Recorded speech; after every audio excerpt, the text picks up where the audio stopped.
Have you ever just stood at the edge of the ocean, maybe on a beach or a cliff, and just felt small? I don't mean small in a bad way. I mean small in that humbling, awe-inspiring way, where you feel connected to something absolutely vast, something ancient and powerful and, well, eternal. For as long as we've been human, we've had this incredibly deep, complex relationship with the sea. It's been our superhighway for trade and exploration, our pantry for food, and, of course, our battlefield. In its endless rhythmic motion, the sea kind of reminds us of the long, unbroken chain of history that we're all a part of. Today, we're going to dive deep into this. We're exploring the very essence of sea power, not just as some dry geopolitical concept, but through the personal journey of a sailor who spent an entire lifetime navigating it. That beautiful sentiment comes from our guide for this entire explainer, Admiral James Stavridis. Now, this isn't just any sailor. He's a retired 4-star U.S. Navy admiral, and he served as a Supreme Allied Commander of NATO. That means he was the top military commander for all NATO forces. So when he talks about the ocean, he's seen it from every possible angle, from the bridge of a destroyer in a storm to the highest levels of global strategy. His book, Sea Power, is our source material. And what makes it so brilliant is how he weaves these two threads together: the incredibly personal story of being a sailor with the grand, sweeping strategy of nations. We're going to follow his voyage, from the Pacific to the Mediterranean and beyond, to truly understand how the oceans have shaped our world and why they're more critical than ever to our future. All right, so here's our chart for the journey ahead. Think of this as our itinerary. First, we're going to start with the personal, with a single moment of clarity, a sailor's epiphany at sea. Then we'll plunge into the deep history of the Mediterranean, the true crucible of naval warfare. From that ancient world, we'll jump to the present day, to the contested cauldron of the South China Sea. After that, we'll explore the dark side of the ocean, the modern outlaw sea, a place of piracy and plunder. Then we'll get into strategy, looking at how to think about sea power today. And we'll finish up by coming back to a core idea, that we all live on the shores of one single, interconnected global ocean. Okay, let's cast off. Every great journey, every lifelong passion, it often begins with a single, distinct moment of realization. For Admiral Stavridis, that moment didn't happen in a classroom or from a book. It happened on the deck of a warship, where he came face to face with the overwhelming, awe-inspiring reality of the open ocean. This is where the grand concept of sea power becomes intensely personal. I want you to picture this. The year is 1972. A young 18-year-old midshipman from the Naval Academy, James Stavridis, is on his very first voyage. He steps onto the bridge of his ship, the USS Jewett, and he is just completely and utterly stunned. It's a total sensory overload. The blinding sun glinting off the water, the taste of salt in the air, the feel of the ship moving under his feet, and before him, nothing but the endless, empty blue of the Pacific Ocean. He compares it to St. Paul on the road to Damascus, a moment of sudden, life-altering conversion. It wasn't a gradual choice. It was an instantaneous realization that hit him like a lightning bolt. Right then and there, he knew. This was it. This is what he wanted to do with his life. He wanted to be a sailor. But you know that beautiful romantic epiphany on the bridge? That's just the spark. The reality of becoming a sailor, of earning your place in the crew of a modern warship, is a whole different story. It's an incredibly demanding, sometimes grueling, and often brutally funny process. It's about so much more than just liking the water. It's about mastering ancient skills like navigating by the stars, while also learning to operate some of the most complex technology on Earth. It's about enduring these bizarre, centuries-old rituals. And, most importantly, it's about learning from your mistakes when you're under immense life-or-death pressure. So let's look at how that actually unfolds. It starts at Annapolis in 1972, where he learns a foundational lesson from, as he describes him, a crusty British lieutenant commander. The lesson? That for a sailor, the world has no borders. The sea is one single interconnected entity. A simple idea, but one that changes how you see the entire globe. Fast forward to his first real Pacific crossing in the late 70s. As a young ensign, there's no GPS guiding him. He's on a 3-ship squadron, navigating the old-fashioned way, with a sextant and paper charts, shooting the stars, a timeless, vital skill. But maybe the most memorable part of that early journey was the infamous Navy ritual, crossing the line. When a ship crossed the equator, All the new sailors, the slimy pollywogs as they're called, were subjected to this insane hazing ceremony by the veteran crew members, the shellbacks. They were blasted with high-pressure fire hoses and forced to crawl through what he describes as very, very ripe garbage. It sounds absolutely nuts, but it's a brutal rite of passage, a shared hardship designed to forge a crew together. Of course, there were mistakes. He recounts his first command mishap, where he nearly swung the massive stern of his ship right into a channel buoy. A mistake that could have been disastrous and earned him a very sharp, very public rebuke from his captain. A lesson in humility and responsibility he never forgot. And after all that, the hard work, the rituals, the near misses, the long weeks at sea, comes the payoff. The ship pulls into Sydney Harbor. He's standing there in his dress whites, seeing the iconic opera house gleaming in the sun. That's the moment it all comes together. That's the moment the awe becomes reality. The moment he truly became a sailor. So from the personal journey of one sailor, we now broaden our aperture. We're turning our attention to the sea, where Western naval history and warfare were literally born, the Mediterranean. Stavridis uses this really beautiful metaphor here. He calls it the plumb line.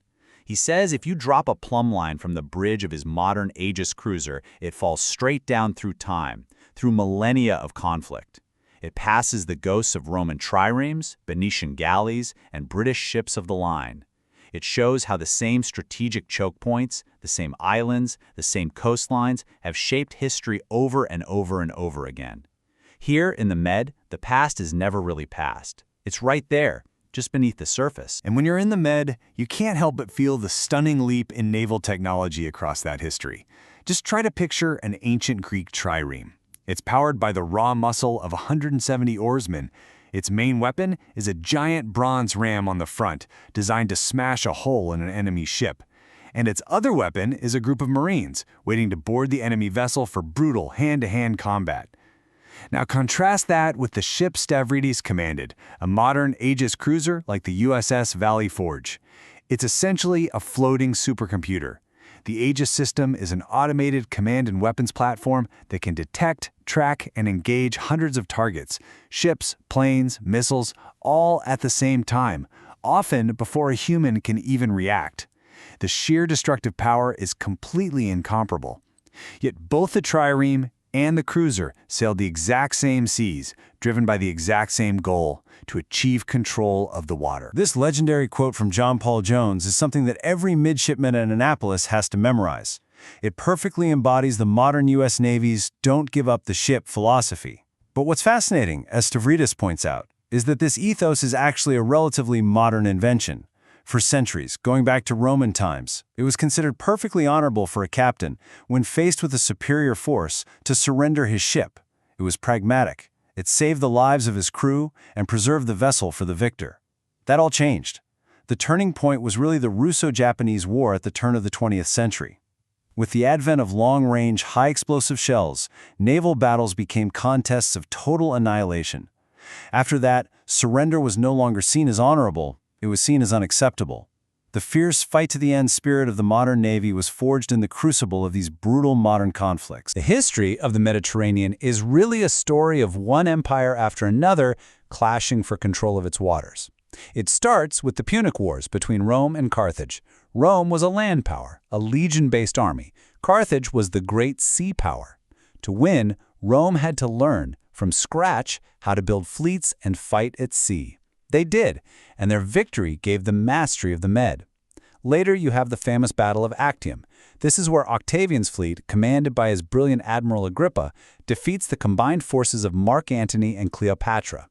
That one naval victory secured the foundation of the Roman Empire, which would dominate for centuries. As Rome eventually fell, a new power rose from the water: Venice. A city with almost no land built a vast commercial empire based entirely on trade, wealth, and sea power. But they were challenged by the rising Ottoman Empire, leading to the epic Battle of Lepanto in 1571. This was the last great battle fought with oar-powered galleys, a true clash of civilizations. And finally, you have Britain's legendary Admiral Horatio Nelson at the Battle of the Nile. He didn't just defeat Napoleon's fleet, he utterly annihilated it, trapping Napoleon's army in Egypt and ensuring British dominance in the Med for the next century. Each one of these battles wasn't just a naval engagement, it was a major hinge point in the history of the world. All right, let's pull up anchor from the ancient crucible of the Mediterranean. We're now going to pivot, just as the center of global power has pivoted, to the modern-day cauldron of the Pacific, and specifically the South China Sea. If you want to understand the major geopolitical flashpoints of the 21st century, you absolutely have to understand this critical body of water. It's where economics, nationalism, and military might all come together in a very tense, very crowded space. So why? Why does this one sea matter so much? Well, as they say, follow the money. That number on your screen is $5 trillion. That is the estimated value of global trade that sails through the South China Sea every single year. Let's put that in perspective. That is more than the entire gross domestic product of Japan or Germany. It is the world's most critical commercial highway. The smartphone in your pocket, the computer you're using, the clothes you're wearing, the car you drive, there's a very high probability that parts of them or all of them pass through these waters on a container ship. So you can see, if you control these sea lanes, you have a hand on the throttle of the entire global economy. And that immense strategic importance is driving a massive, and I mean massive, shift in military spending. These numbers here really tell the story. Between 2013 and 2015, while the United States and especially Europe were cutting their defense budgets, look what was happening in Asia, a 9% surge. Stavridis calls this what it is, a real and growing arms race. The nations in the region, China, Japan, South Korea, Vietnam, and others, are pouring their national wealth into acquiring the most advanced naval and air power they can get their hands on. New submarines, new fighter jets, new anti-ship missiles. The entire region is arming up. So what's the primary source of all this tension? It really comes down to this, the 9-dash line. This is a line that China draws on all of its official maps, and it claims roughly 90% of the entire South China Sea as its sovereign territory. The problem, of course, is that this line cuts directly through the legally recognized exclusive economic zones of its neighbors, like Vietnam, the Philippines, Malaysia, and Brunei. To enforce this radical claim, which is based on historical arguments rather than modern international law, China has embarked on a massive campaign of building artificial islands, dredging up sand and coral to turn submerged reefs into actual land, and then building military-grade runways, ports, and missile installations on them. It's a strategy of creating facts on the water, and it has turned the entire region into a potential powder keg. So we've looked at the clash of great power navies. But beyond those headlines, there's a whole other, darker side to the oceans. Stavridis calls it the Outlaw Sea. These are the vast stretches of water, the Gulf of Aden, the waters off West Africa, parts of Southeast Asia, where the rule of law completely breaks down. It's not a formal place on a map, but a condition. It's a world of modern-day pirates, of smugglers, of illegal fishing fleets, and catastrophic environmental damage. It's the Wild West, but on the water. The most famous crime of this outlaw sea is, of course, piracy. But we need to get the Hollywood image of swashbuckling pirates out of our heads. Modern piracy, especially the kind that exploded off the coast of Somalia, is a sophisticated, ruthless criminal enterprise. And as the commander of NATO, Admiral Stavridis was tasked with fighting it firsthand. The business model is brutally simple and effective. Step 1, find a target. This isn't random. They use spotters in ports and analyze open-source intelligence on shipping lanes to identify slow, vulnerable ships like tankers or bulk carriers. Step 2, attack with skiffs.